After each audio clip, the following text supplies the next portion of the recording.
Les travaux d'équipe, c'est pas une mode. C'est pas quelque chose qui va éventuellement devenir caduque, pas à court terme à tout le moins. Tout apprentissage nécessite du temps.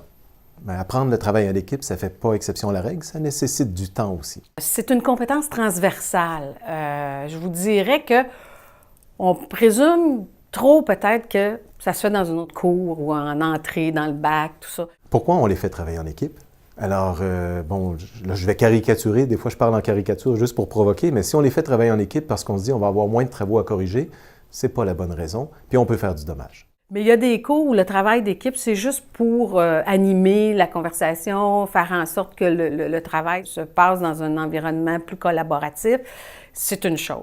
Ce que je trouverais important, il me semble, c'est qu'il y ait un minimum de cadre pour comme ancrer des connaissances fondamentales sur c'est quoi les bonnes pratiques du travail en équipe, pour qu'après ça, on puisse tirer profit de ces expériences-là. Il faut que le professeur fasse une démarche intellectuelle pour savoir c'est quoi le travail d'équipe, puis c'est quoi le livrable, puis est-ce que c'est la bonne technique à utiliser dans le cadre d'un cours. Il y a un champ disciplinaire de recherche sur le travail en équipe. Il y a des spécialistes du travail en équipe qui font de la recherche. Et on a vraiment aujourd'hui un bon corpus de connaissances. Puis je pense qu'on est capable d'identifier les concepts fondamentaux que nos étudiants devraient connaître. C'est pas donné à tout le monde, puis les enseignants ne rentrent pas à l'université avec une compétence pour le travail d'équipe. Juste la définition, c'est quoi une équipe? Donc, c'est un petit nombre de personnes qui s'engagent dans un projet pour lequel ils ont des objectifs communs. Donc, ça veut dire qu'on parle de nos objectifs, l'objectif académique, mais objectif personnel.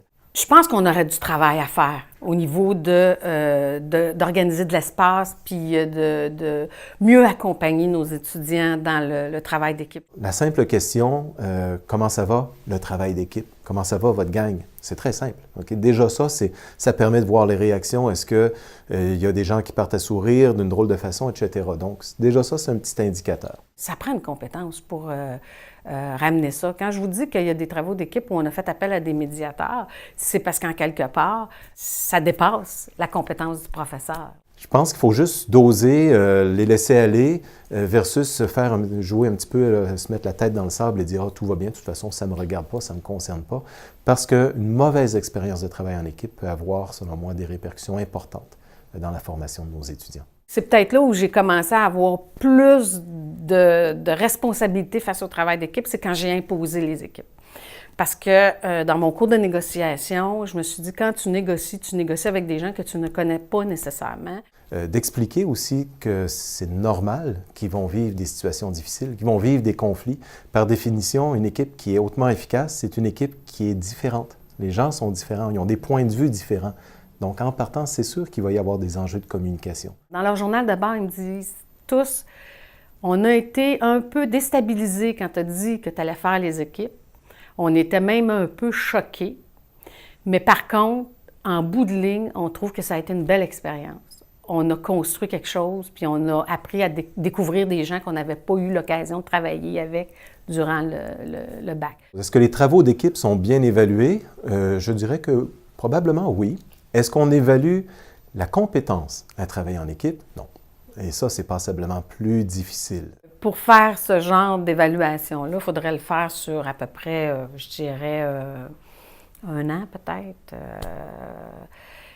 pour vraiment donner l'occasion aux gens d'apprendre à travers leur expérience. Nous, on est en grande réflexion là, sur l'évaluation du travail d'équipe. Très souvent, une équipe qui vit des difficultés va avoir même peur des fois de confier qu'elle vit des difficultés, ayant peur que ça ait un impact sur les notes. Sans être obligé de le faire de façon sommative, c'est-à-dire de l'évaluer de façon sommative, mais de pouvoir faire une évaluation formative avec les étudiants en cours de route. Ce qu'on a mis en place, nous, c'est un mécanisme d'évaluation des contributions individuelles par les étudiants. Donc, les étudiants évaluent entre eux les contributions, leur perception des contributions de chacun de leurs collègues. Et ça, pour nous, c'est un bel outil pour détecter que, oups, on a peut-être un enjeu avec un étudiant en particulier.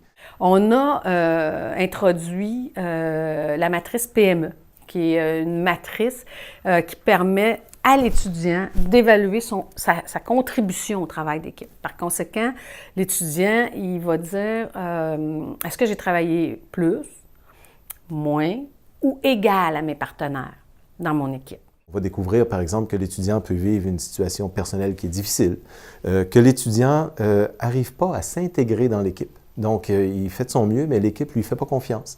Alors, l'équipe ne perçoit pas sa contribution. Alors, des fois, on a aussi d'autres situations qui sont complètement inattendues. On pense qu'on a l'étudiant, écoute, c'est extraordinaire, c'est le leader extraordinaire, mais justement, il prend trop de place. Il ne fait pas de place aux autres.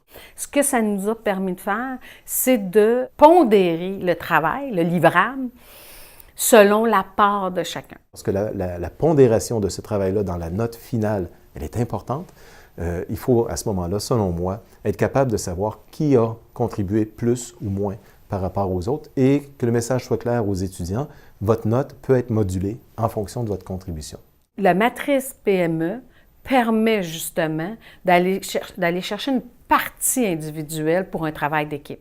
Je pense que notre rôle de professeur, on est en train de former de futurs professionnels, des gens qui vont devoir travailler en équipe sur le marché du travail, des gens qu'on espère même qui vont prendre le leadership dans des équipes.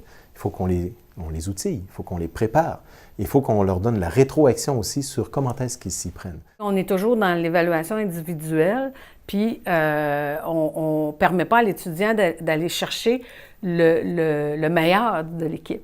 Parce qu'en bout de ligne, il faut être certain qu'individuellement, les étudiants ont atteint les objectifs. C'est pas un diplôme, ce n'est pas un diplôme collectif, c'est un diplôme individuel.